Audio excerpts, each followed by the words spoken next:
That's tomorrow, and that is it for us today. And we will leave you with I can't do it.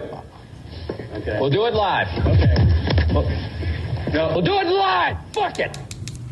Do it live. This is The World According to Jen and Carolyn.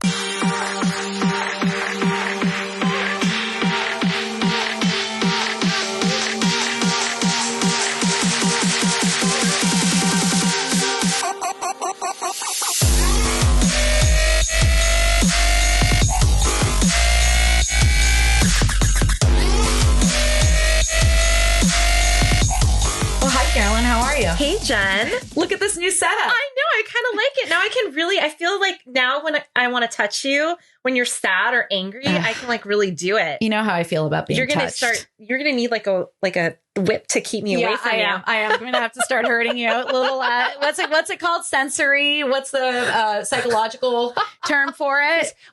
Aversion therapy. Except the rubber band's going to be on you and I'm going to start flicking it. Anyway, guys, we're trying something new here. Ordinarily, we're sitting at a busted, rickety-ass card table and we're looking at each other over our laptops. Now we're trying something different. We are going to try to make a name for ourselves on YouTube, which is going to necessitate using cameras. So here we are sitting on a couch, positioned in front of our mics as usual, talking to a live audience on TikTok. And why are we doing that? The TikTok folks are going to get some repetition. Yeah. But we got censored last week when we went live on TikTok. We were doing a reprehensible Republican trivia game, giving away dope ass jewelry from QVC jewelry, baby. And again, we got censored from TikTok for a quote using hate speech. Yes. When again, the irony of that is we were quoting Republicans. And I think that's why your appeal was successful. Yes. Carolyn appealed and our live privileges were quickly reinstated. But because we are live tonight, I do 100% intend to get kicked off again. Yeah. I'm kind of hoping for it because now that we've had it happen to us. So, we are martyrs. So we are here tonight, appropriately. So first of all, happy Easter to those who celebrate. Happy 420 to those who celebrate. I certainly do. I have not done so yet. Passover, yes. Well, no, I think it's done. It's done, but we did it last week. We did it when it was timely. We had our Passover Seder consisting of Chinese food. Yes. That was awesome. Yes. So that was fun. Okay. But we're talking about censorship today, guys. And we think it's important to go back through the history of the United States, censorship within the United States, and take us all the way to modern times. Take us to what's happening now with the Trump administration. So, we're diving into a conversation that feels more urgent than ever. Across the country, in classrooms, libraries, boardrooms, and online spaces, powerful forces are working overtime to erase the voices of women, LGBTQ folks, and Black, Indigenous, and people of color. Books are being banned. Websites are being scrubbed. Histories are being rewritten. And the dangerous truth is when we lose these histories, we lose parts of ourselves. Yeah.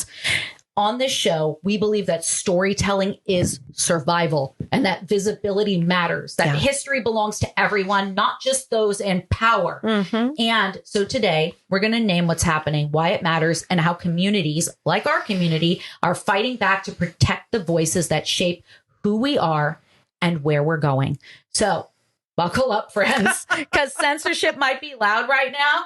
But bitch, Jen and Carolyn are louder and our community is louder. And we have taken to the streets and we are out there in mass. And I also think that's a big point of not just being censored in our words, but being censored as community. Right. Again, it's like the whole platform is lovely when it's all on here, but it's actually communities coming together and saying, we don't like this and this is problematic. Right. I think that's that's scary to those in power. Well, it's scary too when people in power, particularly white men, are trying to rewrite the history and the contributions of these communities, which we're seeing. And we're going to get into that because you all are seeing it. We're seeing it. And it's scary because we've seen this before. Again, go back and listen to our episode on the authoritarian playbook because this is the motherfucking authoritarian playbook. It's the same thing that we saw in fascist Germany and every other authoritarian regime that has popped up around the world and is popping up currently. I had dinner, at our Easter dinner tonight was a 101-year-old man. Oh, I love it. Who was one of my fiance's great uncle, and he sharp as a tack, stormed Normandy. Amazing. And he was saying our history, he's from the Pyrenees in France, our history is being erased. Yes. And repeated. And all repeated all at the same time. He's like, history's being erased. People's cultures are being erased. Right. Women's rights are being erased.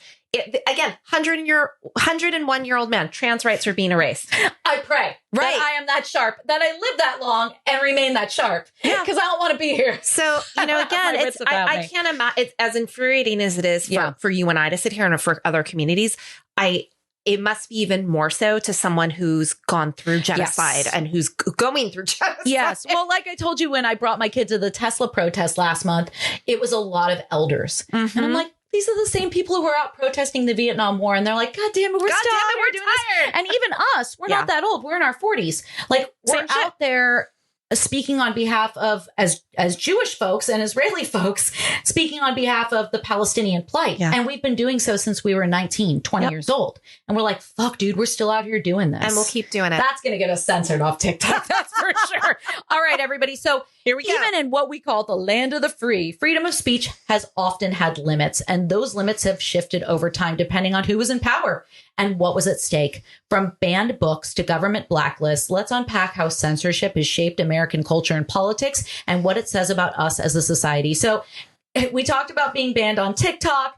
That was crazy. But, we're going to take you back to censorship before the Bill of Rights. Way before TikTok. All right, everybody. So censorship in what would become the United States predates even the Constitution. Back in colonial America, leaders in it's always the goddamn Puritans. Puritan Massachusetts banned books they deemed heretical. Yeah. We're seeing that now. One famous example, Thomas Morton's New English Canon, a satirical work from 1673 or 1637, mocking Puritan leaders, which was banned and led to Morton's exile. I want to get that book. I do too. I want to have to go into exile. No, I don't really, but I wouldn't mind going into exile into Canada. Did you ever go to the Renaissance Fair when all the Puritans are there yelling at you? No. But I've been to the Renaissance Fair a lot as a nerd. Arguing with the Puritans because they'd be like, what do you do? Well, they're just being Puritans, just, mocking you. And it's funny if they're there in costume. They're there in costume. That's great. Yes. Okay. It is part of Jen. It is part of the Renaissance Fair community. You're taking me I'm at like Planned Parenthood in my head and the people outside. That'd be really, maybe. God. Okay, good. It's just an act. I love it. It fits. Let's put you in the stocks. Like the Dickens Fair. Like the Dickens Fair. I love it. So, okay. Early colonial governments also punished seditious libel, essentially criticizing the government. The famous 1735 trial of John Peter Zenger, a New York printer charged with libel against the colonial governor, marked a pivotal moment in American press freedom. Though Zenger was acquitted, the case revealed how fragile freedom of expression was in early America. So then we have the Sedition Act. This was 1798.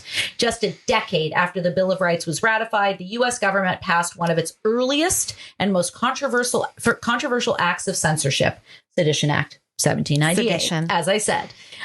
Signed into law by President John Adams, the act criminalized false, scandalous, and malicious writing against the government or its officials. Boo!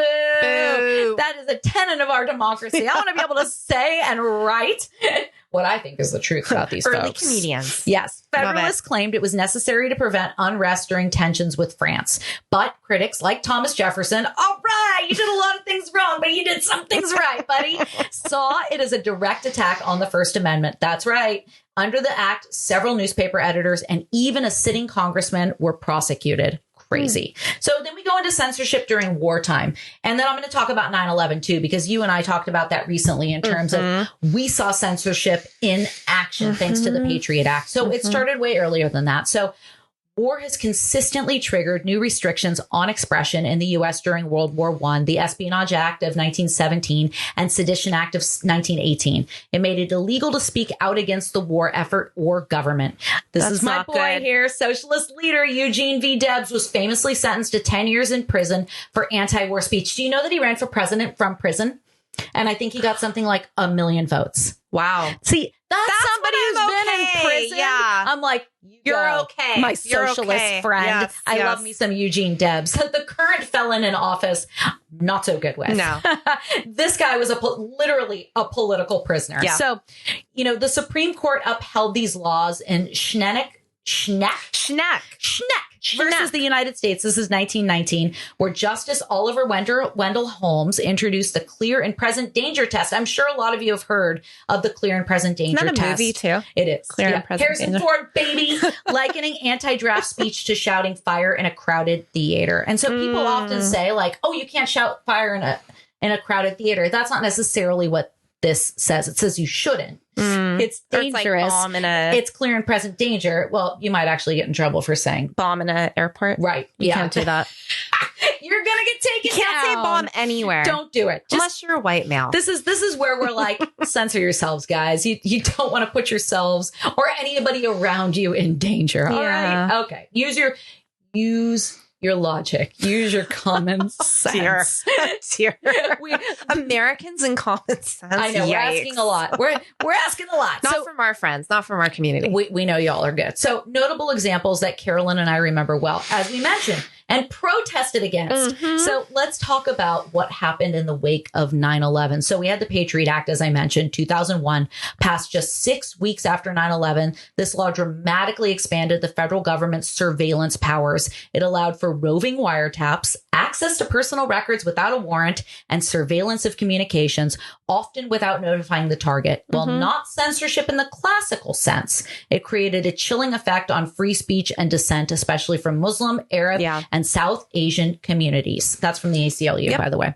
So there were the national security letters, secret demands for personal records, often including gag orders that prohibited recipients from even disclosing they had received one. This curtailed the ability of libraries, internet providers, and others to speak out about government surveillance. Remember the Clear Channel stuff?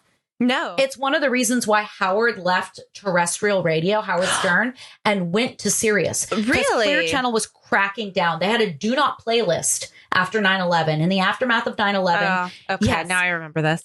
They're now iHeartMedia, by the way. So keep that in mind. Oh, I didn't Clear know Channel that. is now iHeartMedia. So they circulated an internal memo listing over 150 songs that were considered lyrically questionable for airplay, including John Lennon's Imagine and Rage Against the Machine's entire catalog. Killing in the name of. Dude, and that makes sense, but should not be censored. No. I love Rage. Did I tell you about the time I joined a socialist group when I was 18 or 19? No, maybe a little bit older, but they were also cliche and they were obsessed with Rage Against the Machine. And they did like a little raffle. And of course the prizes were all Rage Against the Machine related. I'm like, y'all are some big ass stereotypes. You got good hearts. Your hearts are in the right place. They like freaked out. I was walking down the street in Berkeley and like openly smoking weed. And they were like, whoa. I was like, what kind of socialists are you? Anyway, I digress. So remember the Dixie Chicks backlash? Yes. Yeah. So and they're pissed now. Yeah. Well, they're just the chicks now. And that's awesome. Told you so. Yeah. They're people who go, you know what? We're not going to try to hold on to the name, the Dixie Chicks. We understand that it's outdated and offensive. We're going to change with the times. Yes. God bless them. So lead singer Natalie Maines criticized President George W. Bush for the Iraq War during a London concert, and radio stations lost their shit.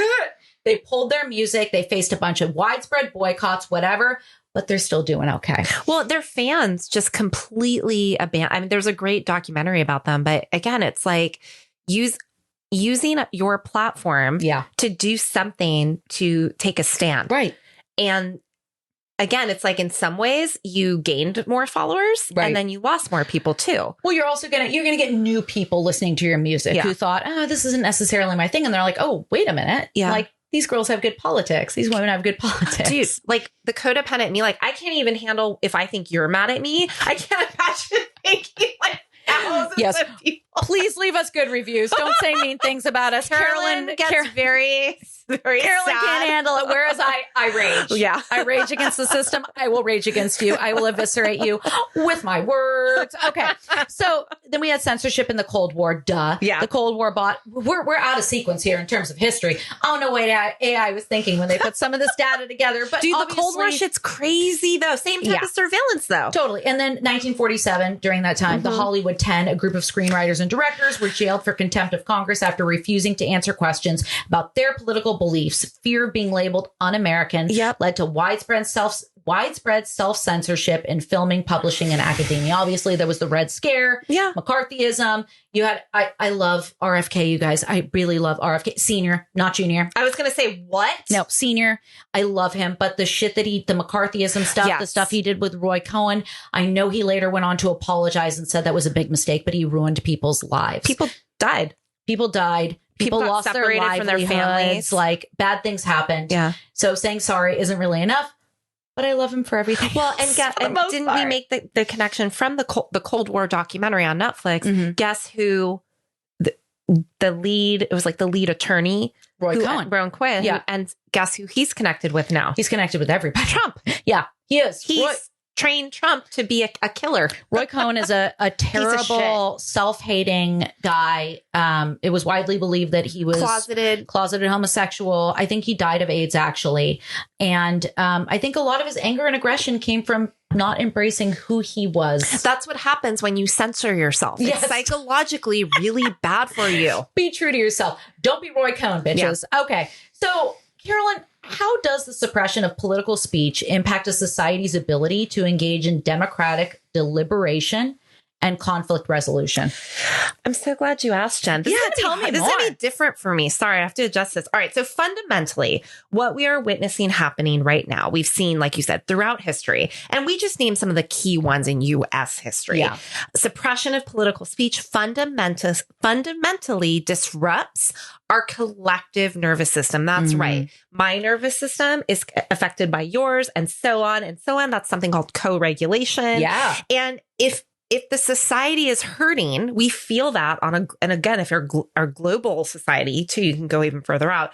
So if you look at this through a polyvagal lens, which is the type of scientific knowledge base that I include in a lot of the research and the therapy that I do. Basically the fight or flight stuff. Fight or flight, even more. Yeah. It's the nerve that your polyvagal nerve innervates your reptile brain, and it impacts your organs and your immune system. So why do you think we're all pretty sick right now? A lot of depression, a lot of anxiety. Yeah. It's beyond just fight or flight. It's that polyvagal nervous system that keeps us attuned to those in society, because we don't just live in caves anymore. We live in communities. Right. Which is an overwhelming sensory overload. I thought it was important. I know on our on our podcast, we talk a lot about polyvagal theory, but there might be folks who are watching on TikTok tonight who don't know what that is. So I appreciate the overview. Yes. Look at us trying to target all of the audiences. Well, and we put in our show notes, I list some of the best books on nervous system stuff, and we'll do more TikToks on it. But anyway,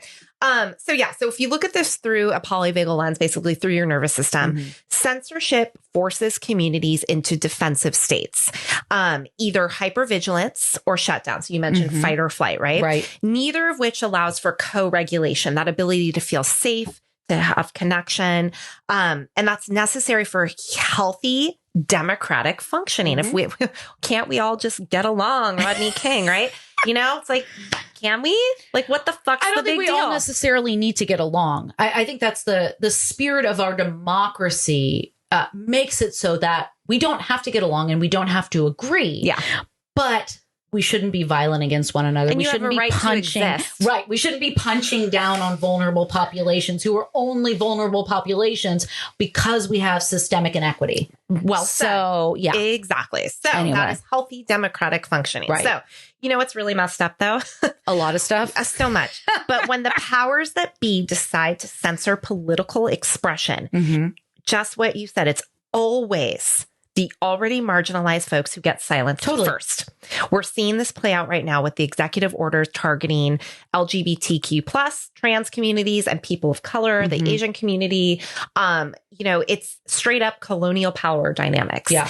And the dominant culture, which a Caucasian male is not the dominant culture. Well, it's funny. I often think about slavery times, right? Where you had one master and a few people, yet it was the fear that prevented, I mean, obviously there were a ton of uprisings, but collective uprising in mass. Yeah.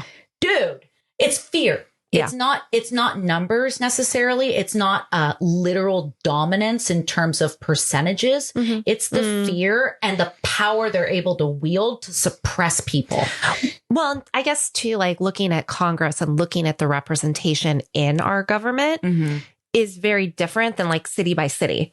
Sure. Too. So, I mean, I think when I think of dominant culture too, like what you're actually seeing reflected in your government, you're not necessarily seeing in the day-to-day politics. Sure. Yep. So, again, that's what I mean by the polonial. Polonius. It's like in Clueless. She's like, it wasn't Hamlet who said that. It was that guy Polonius. You would bust out a Clueless reference. I think I know Hamlet. Well, I remember Mel Gibson accurately, and it wasn't him. It was that other dude. I have to go back and watch that movie. That's a young Paul Rudd who still looks the fucking same. Yes. And it's super creepy because he ends up making out with his stepsister. It's very strange, but they're not related. They're not related. So it's okay. It's okay. Yeah. Anyway. We digress. We always digress. All right. So, here's some more stuff that we'll talk about. Think about what this does to someone. So again, when you're being dominant culture gets to control what's considered acceptable to even talk about that. And think about what that does to your nervous system.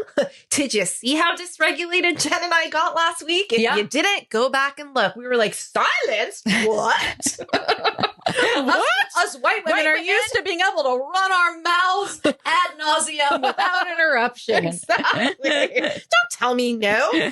Karen's for think good. About this, what it does to all of our nervous systems when the lived reality and being called inappropriate or diversive or whatever bullshit term they're using, divisive. Your body knows the truth. Great book. Your body keeps the score. But society is gaslighting you, which it's like America's dating the worst boyfriend ever. American government is some abusive, narcissistic, like douchebag. Yeah. It's like we're dating. It's like we're in a relationship with Patrick Bateman. Yeah.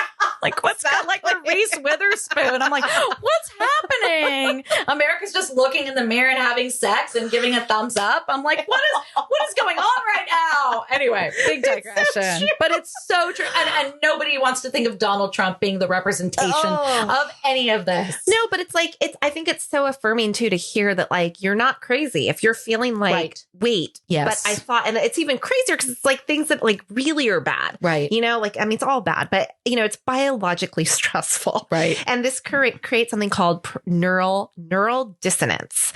And so neural dissonance is, neural, sorry. Yeah, you got it right. Political expression is censored. You're the shrink. It's Neural. Neural. I think you just spelled it wrong. I just spelled it it's right. Neural. Okay. Yeah. I'm a therapist. I'm not spelling bee conscious. She went to school. But I didn't have to take the GRE, so it's cool. I paid to not have to do that. That's why we went into those programs. We're like, no GRE. I can't pass that shit. Perfect. Yes, but again, standardized tests are bullshit. Yes. So anyway, so neural dissonance, when political expression is censored, marginalized voices are typically silenced first. And that just makes you feel like you're going crazy when you're not. So for any society to have actual democratic debate, we need psychological safety first at gut level neuroception that tells us we can speak our truth without getting attacked. That's all that people want to do. Right. I want to exist and just be able to be who I am, and you can exist and be who you are. And we don't ever have to talk to each other, but your beliefs and your faith-based politics cannot be what the laws are.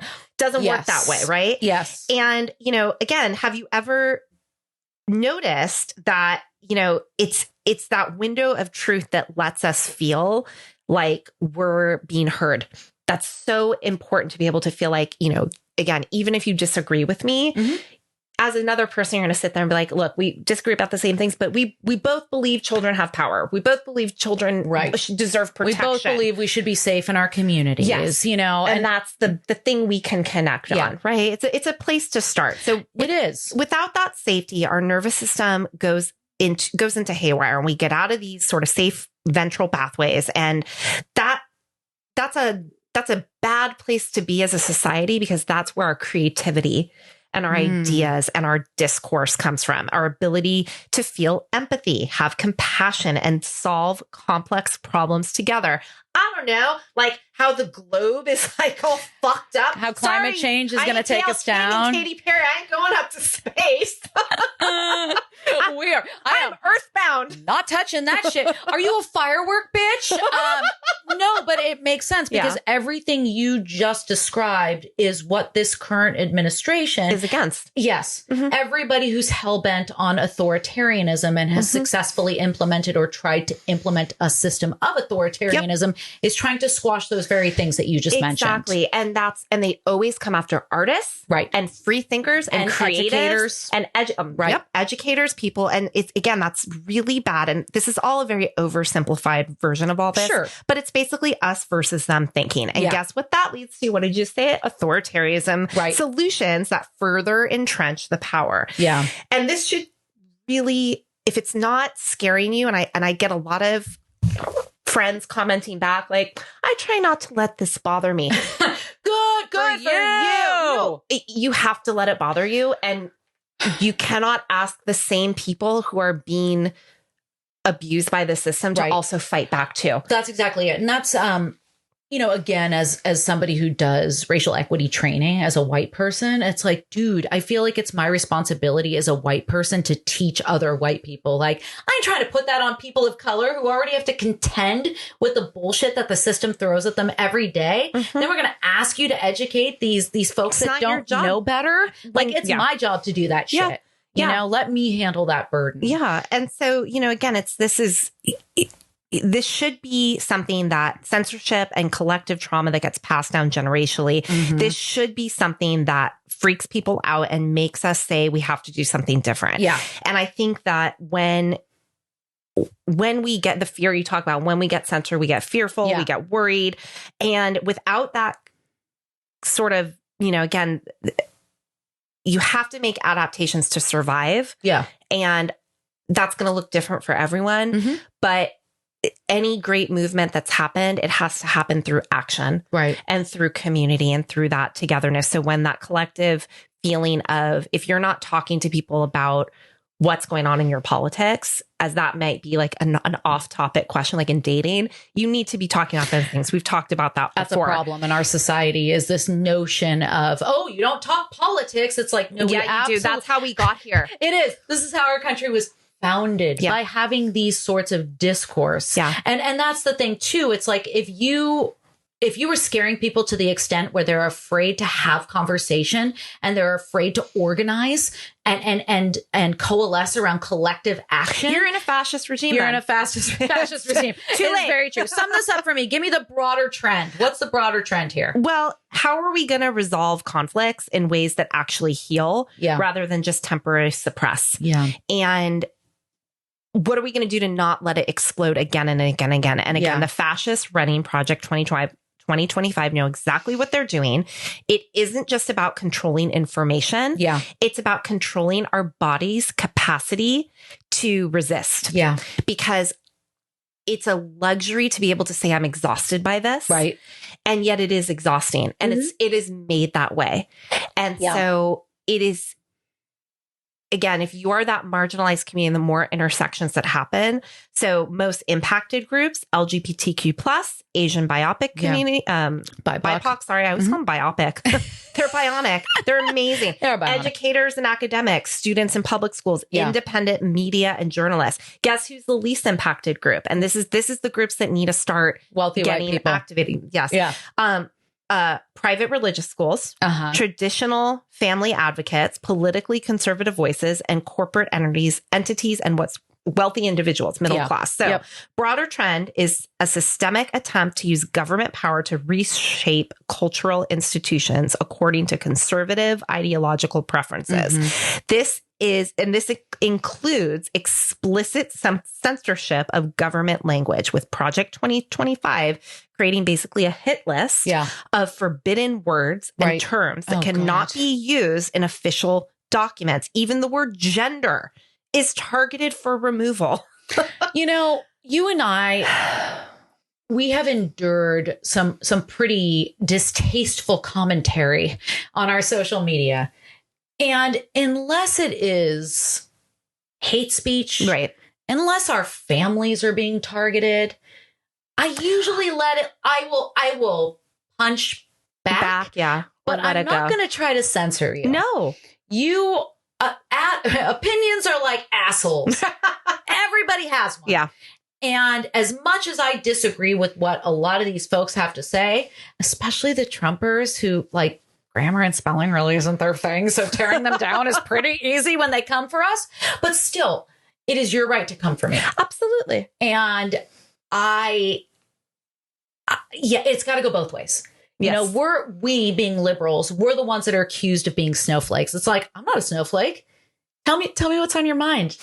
I'll tell you what's on my mind. You know me, I ain't going to hold back. All right. Are we moving on? We're moving on. Okay. Yeah.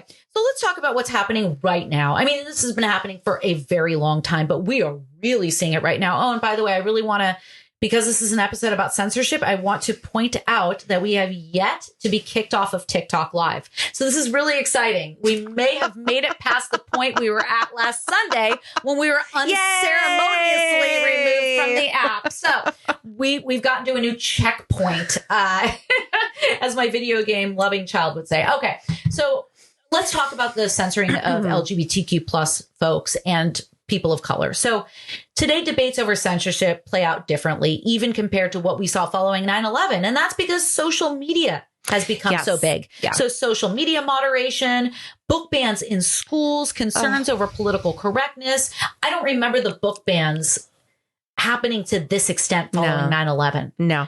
And I was there. And we were politically conscious at that point. It wasn't like this. So issues like misinformation, hate speech, and government surveillance continue to test the limits of free expression. So, for example, the American Library Association's annual banned and challenged books list reveals ongoing attempts to restrict access to books over issues of race, gender, and sexuality. And in 2022, book bans surged with over 2,500 individual books challenged reported.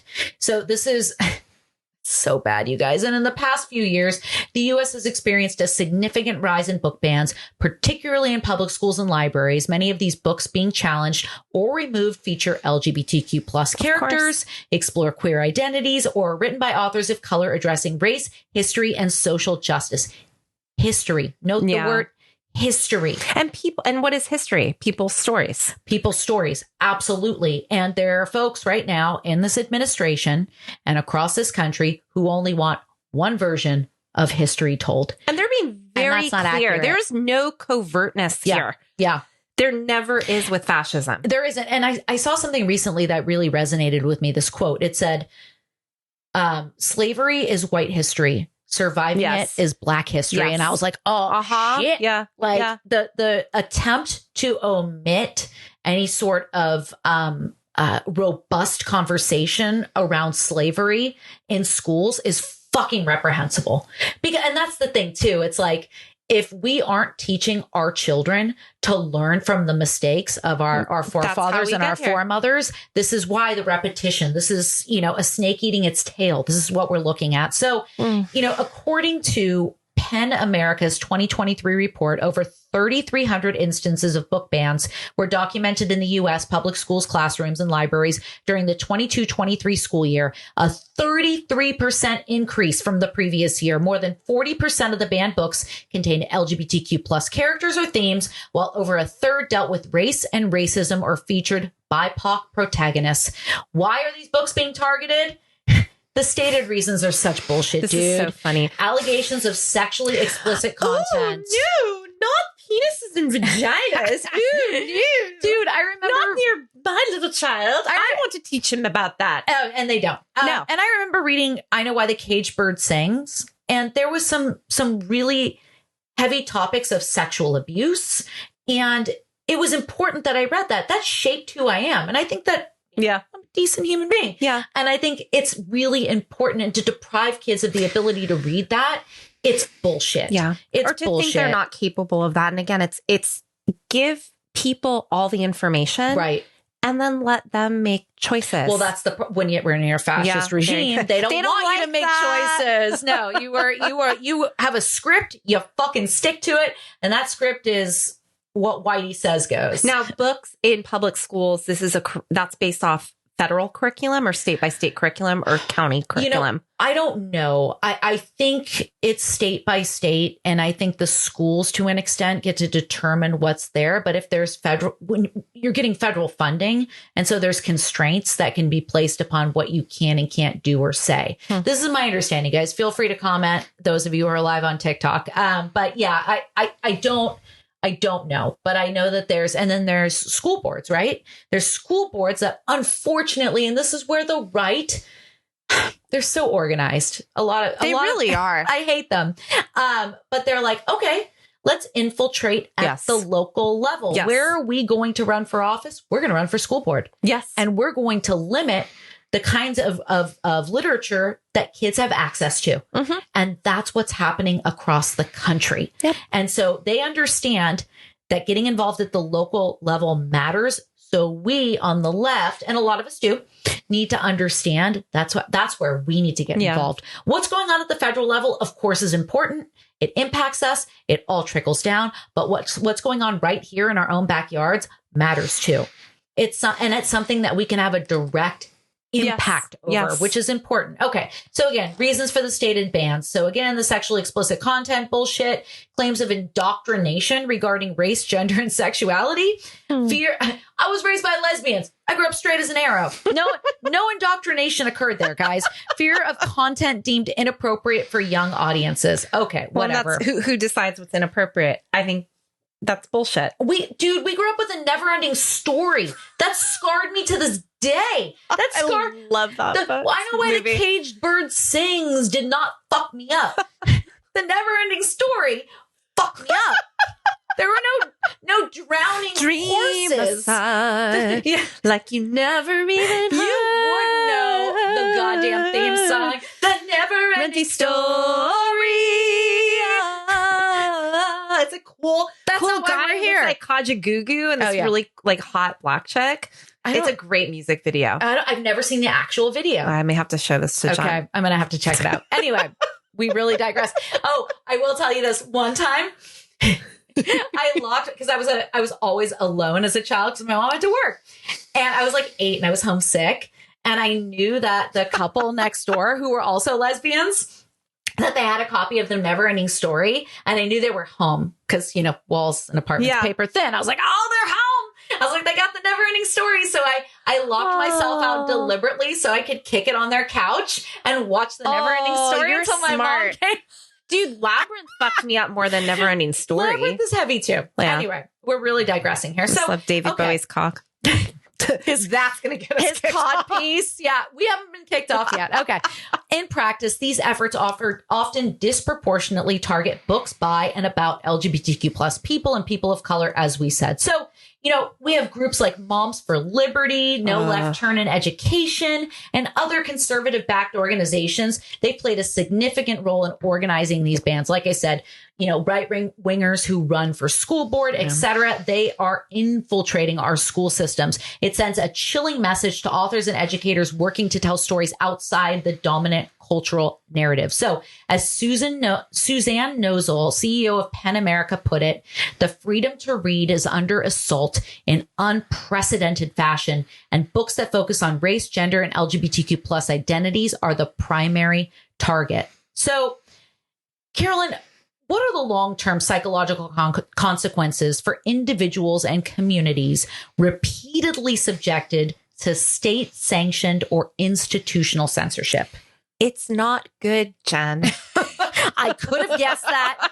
Tell me more. All right. So listen, when we're talking about long-term psychological consequences of this kind of censorship bullshit, we've got to look at what's happening on multiple levels. So we've got our bodies, our minds, our communities, and I'll even say our souls or our spirits, however you want to hear that today. Hey, it's Easter, right? Yeah. So, this isn't just what I love about psychology too, is none of this is theoretical. We can see this sociologically. And again, going back to polyvagal theory shows us exactly what happens when people live under constant threat.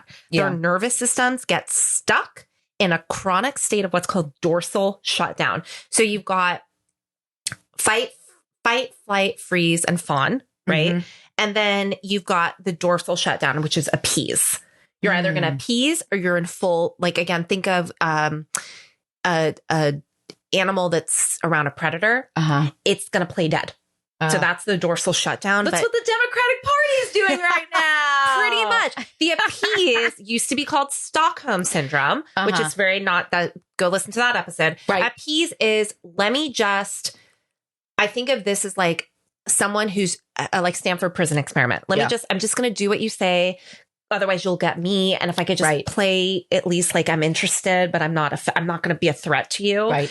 That's also not really good for your bodies. No. I always tell people, I'm like, ignoring something is actually more harmful than coming into conflict with it. Right. Conflict should lead to resolution. Conflict is good. Yes. Conflict is not a bad thing. But abuse is bad. Yes. Anger and conflict are not bad things, they're y'all. Healthy. I remember our shared therapist used to tell me, anger is good. But I'm like, girl, anger is not good. Stop telling me I'm normal when I know I got issues. You can be mad, but you can't be mean. You can be angry, but you can't rage. I can't Sometimes break things. Are you raging? Damn it. Okay. All right. So this is, like I said, this isn't theoretical. So our nervous system, when you go into that constant shutdown, what does that look like in real life? Well, entire communities experiencing collective depression. Feeling helpless, completely disconnected from their own body's wisdom. This is any therapist or social worker or guide, whatever you want to call yourself, or healer. I don't care. You are dealing with humans. And I think you'll even say this too. You're dealing with people who are just not connected with their body. Yeah. They're shut down and they're not feeling good. And that's a consequence. That's beyond just a clinical thing. Like some people actually are clinically depressed. Yeah. But this is, you're in such a state of this that your body is actually responding to this chemically. It's really hardcore. And your heart is out for that. Right. And I've been reading these, again, these liberation psychologists, and I put a lot of this in the show notes, but there's something called, I'm going to say this wrong. Epidemicide. Am I saying that right? Epidemicide? Oh no, girl. I ain't on the same thing. Oh, here it is. Epistemicide. Epistemicide. Like spermicide. I don't know. Anyway, so it's a liberation psychologist. It's in our show notes. It's literally always going to come back to sex for us, isn't it? Always does. So, okay. Epistemicide is literally the murder of knowledge systems and waves of knowing. Well, yeah. So think about what happens when your authentic self-expression gets labeled as dangerous or threatening to traditional values. You start, this is, I think people either go like, fuck you. Yeah. Absolutely not. I am beautiful. And you are. I am beautiful. My differences are beautiful. Yeah. Or you fragment your identity and basically create this bullshit acceptable public persona while hiding your truth. That's what happens when you're in a shitty relationship too. Yes. I think a lot of us have been in a situation where we've been in a shitty relationship with somebody who does not permit us to be ourselves. Yeah. Doesn't like who we are when we're being ourselves. Fascist dating. And before we realize that this is bullshit, and it's better to be alone than to be with somebody like this. Yep. We deal with it. And then think about how you felt in your body. Now think about this on a national scale. Yeah. I cannot get past the analogy of us being in a really bad relationship. And we picked the guy. We didn't, but somebody picked this guy. Yeah. Lots of people 100%. Did. But that's the thing. And I think that's what it goes back to, that I think there's a huge majority of American people who are just so they haven't gotten the education of this. Right. And they're so disconnected. They don't have any familiarity and they're so brainwashed because it's a cult. Yeah. So again, it's not good. Like I said, it's not good. So and anyway, I think they're justifiably angry too. I think the people who voted for Trump are because it's affecting them. And I feel like that's I struggle, but I also understand that too. I'll take you. If you come to our side, however you get here. Yes, right? Exactly. But if you are working 2 jobs and you don't have the resources or the time to figure out what's really going on, and you're listening to somebody's rhetoric around, oh, this is the fault of this group. And ordinarily it's a marginalized group that's being blamed for your situation instead of looking at the truth, which is it's the system. It's the people in charge that are keeping us, Well, and this gets brought up. People who have to basically have these double personas, right? So you're seeing this with educators and people in politics who are basically having to rewrite things. Yeah. Does that have an impact on you? Does that have an impact on, that's my job and this is what I'm being told to do? Yeah. And I think people would have said this in Nazi concentration camps. Well, they shouldn't have done that. That was their job. Yeah. What were they going to do? But I think when you have that collectively and you have people who are afraid to say things, it's a psychological splitting that's very bad for our mental health. And here's what should keep all of us up at night. This censorship gets literally did I already read this part? No. Okay. I don't think so. I scrolled. I got excited this is and the scrolled first down. time we're using iPads I'm instead really of bad our. at this. No, you'll get better All right, at thank it. you. It's literally the first time. Anyway, so censorship you gets passed grace. down in generations. Think about again how you might have been taught not to talk about something in your home, and you have kids or you're in a relationship and you're like, oh, we don't talk about that. Marginalized communities have a higher rate, obviously, of hypervigilance, chronic health conditions, trauma responses that might seem random, but actually reflect historical silence. And kids don't just inherit stories about oppression; they inherit the actual somatic patterns. This comes from Resma's book, My Grandmother's Hands. The physical nervous system dysregulation that their ancestors experienced when they were suppressed. Yeah. And from an anti-colonial perspective, that's what we're seeing with Project 2025. Cognitive imperialism. It's not just controlling what can be said, but also what can be thought and what can be imagined. Yeah. They're in your imagination. Talk about never-ending story. It's like never-ending story 2 when that witch start taking Bastion's memories and shit. I don't even remember that. Good God. Jen. But what you said reminded me too, like I've done a lot of work with young people. And in particular, we've got the discipline gap when it comes to young Black boys.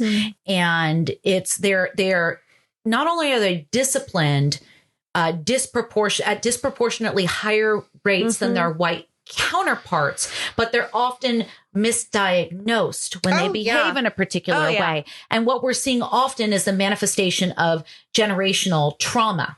And it's not oppositional defiance disorder or one of those bullshit things, or they don't have a learning disorder or a learning disability. It is trauma. And unfortunately, whether it's conscious or unconscious bias on the part of the administrator or the educator, they often end up in special education or they often end up being misdiagnosed. But what's really happening is trauma. Well, and add on to that someone who's neurodiverse. Yes. Or someone who is identifies differently in their sexual identity, gender identity, sexual orientation, gender identity. And now you have up against not just society, but an incarceration system, a police system. So, throughout history, here's what can give us some hope. Give me some hope. God damn it. Always. Communities under censorship have always created cultural practices to preserve forbidden knowledge. Yes. And coded language. During times of extreme persecution, people preserve their wisdom through spiritual oral traditions that their oppressors couldn't decode. Music, art, fashion, right? We were just talking about fashion with that. So our capacity for resistance and making meaning is fucking unstoppable. You try and censor the most fabulous, cool ass people, we're going to come up with some subversive, funny ass ways to get around that. I hate to say it, but so much creativity and good art comes out of these really dark periods. Yeah. Listen to the music of the 60s, y'all. Like, come on. It's true. It's sad, but it's true. But, it is. Yeah. And that to me is resistance. Art is resistance. I know that sounds cheesy. And that's why as a San Franciscan and somebody who works for the city of San Francisco, like it's so important to me that we preserve spaces for artists and make it possible for them to live here, because this is such an expensive place, because art is power and art is transformative and art is resistance. Yep. And if we don't have that as an ever present part of our society, we're going to lose it. And I love social media for that. Yes. Right.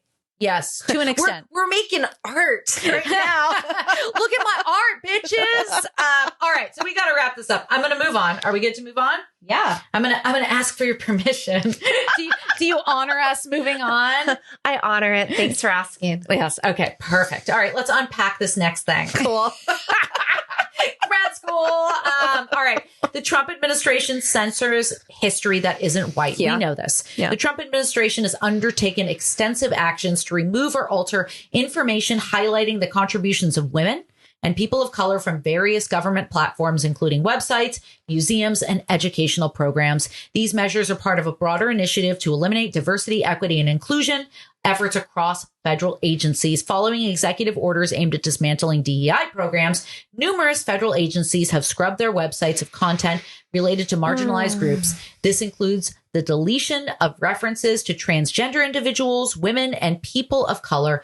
For instance, the National Park Service initially removed images and quotes of Harriet Tubman from its Underground Railroad website. Bitch, she was the fucking Underground Railroad. How are you going to omit Harriet Tubman from that?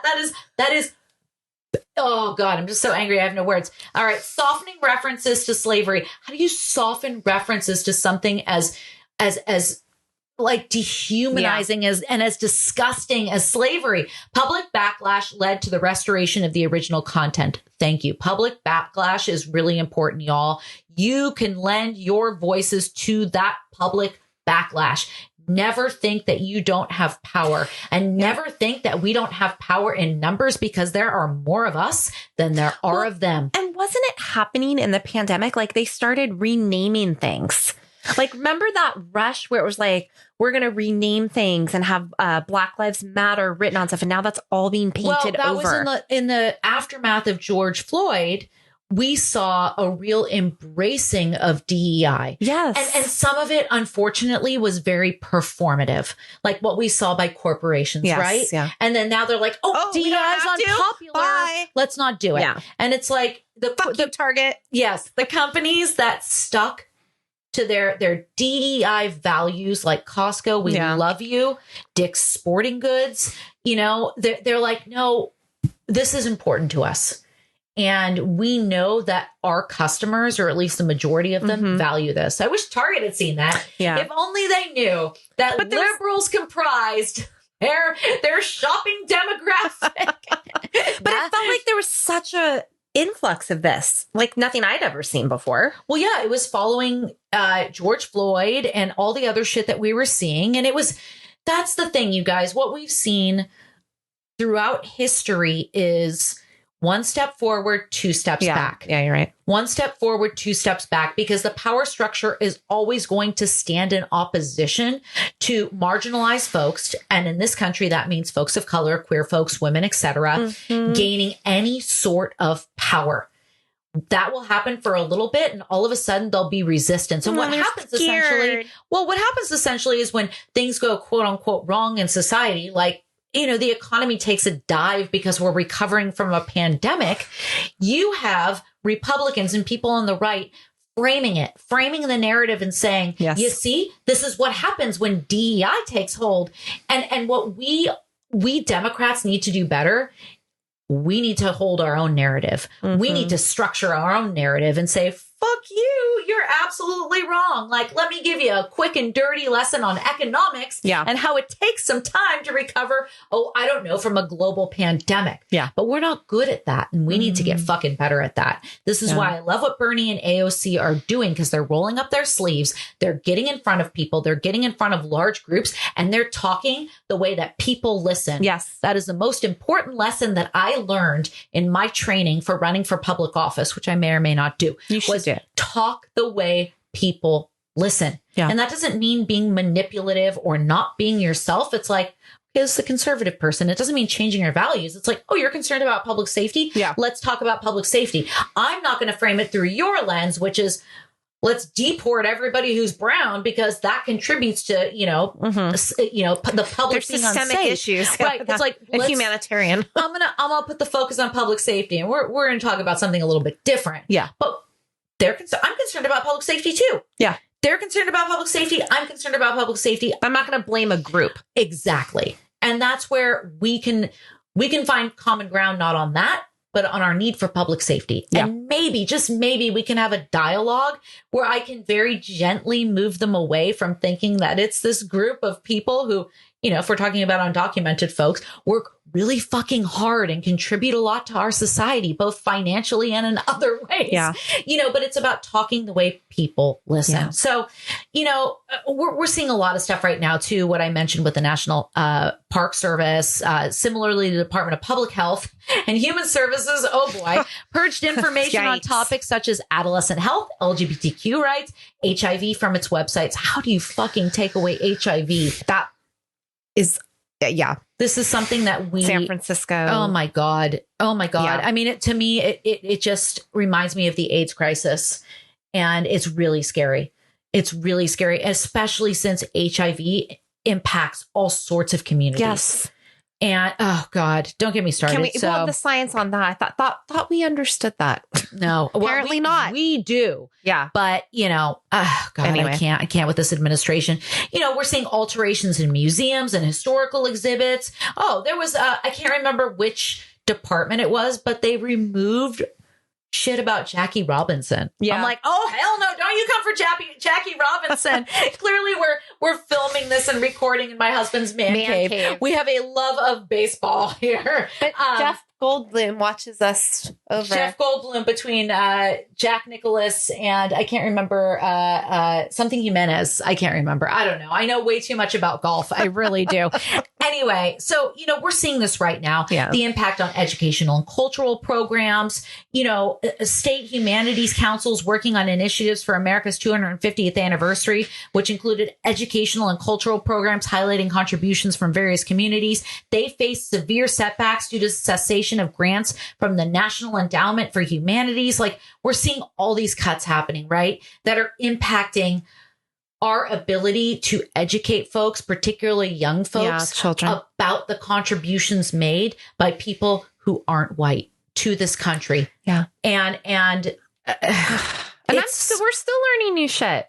We're always learning. That's the whole point. That's the point of life, is to learn and learn things about other than yourself. And that's the point of being an ally too, is we're always learning. Yes. We're going to make mistakes. We probably said some things in here on this episode that offended I said biopic. I always mess that up. That is not deliberate. You were just mental. Dumb. Yes. It's been a long day.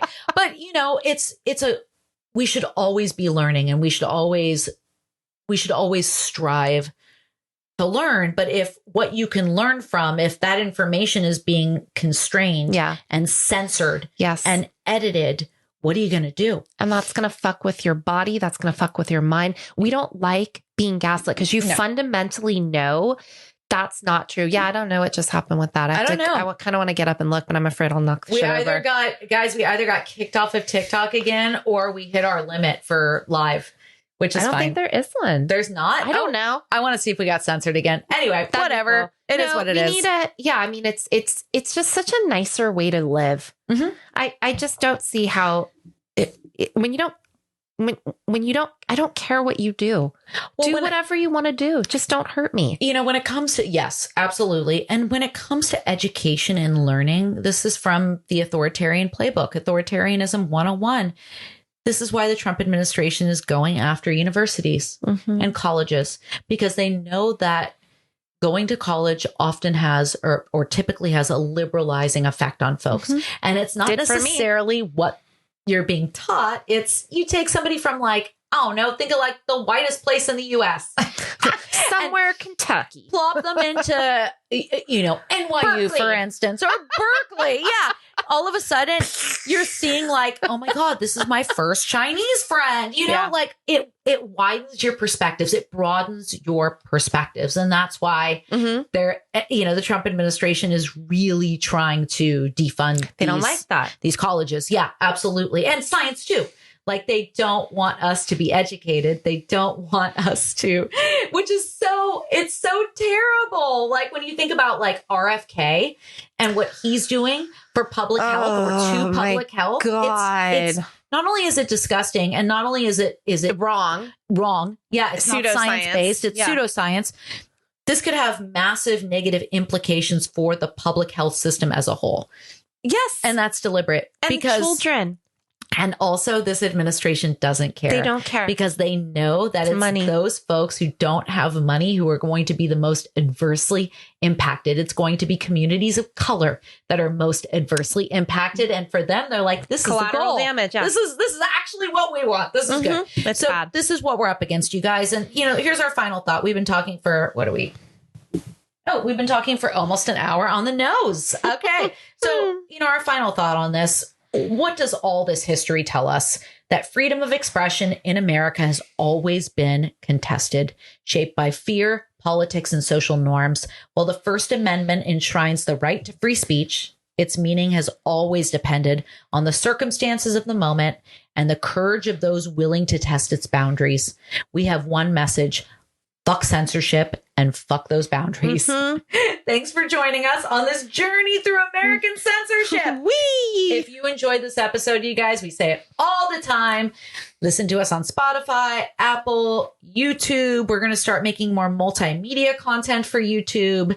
Check us out. Check us out on TikTok. We're TWAT. TWATJC. Get your minds out of the gutter. Follow us there. We have a really cool community of like-minded folks. We're at almost 2,700 folks right now. And, this is cathartic. Oh, this is our mental health to it be able really to. Is. But I want to do more. There's more to do. There's always more to do. And we're working on it. We're doing more and more every day. We're going to tell you how to do more and more. We know some of you are in areas of the country where folks don't think like you. We're here for you. Yeah, you're not alone. Yeah, we are your community, y'all. We love you. Thanks for listening. We love you. We'll catch you next week. Oh, what are we going to do next week? We're doing the wild and weird women of MAGA. Oh, this is going to be a good one. And their push for Christian nationalism.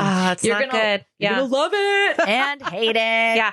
Funny that Christian nationalism, religion is not being censored. Not Christian, at all. Not Christianity. That's, absolutely. That's a good we'll leave that for next week. Thanks for listening, guys. Bye.